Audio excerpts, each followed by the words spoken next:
Hi there, this is Rob with the overnight overview from Monday.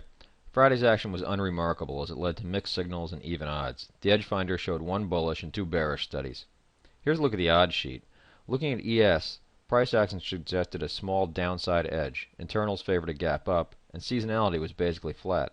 This all averaged out to about a 50% chance of a gap up and a long side profit factor of 0.89.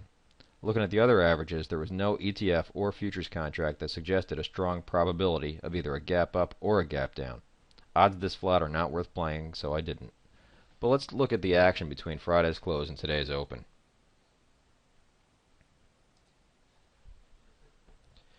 Futures were higher right from the start, and they got a bit more of a boost after Europe opened. Though they took a little bit of a dive into the open, they still managed to open up 2 3/4 points.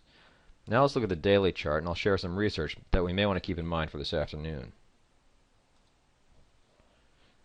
In the Quantifiable Edges letter last night and the blog this morning, I pointed out that Friday was a mega outside day. By this I mean it opened below the low of Thursday, and it closed above the high of Thursday. I looked at other times this occurred, and, like today, was also followed by a gap up the next morning. Here are the results.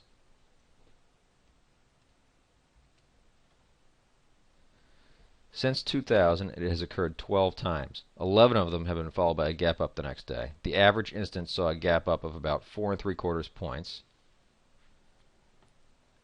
And here is a list of the instances. Today's the first one in about 2 years. The lone gap down occurred in 2004, and it was only a gap down of 1 point.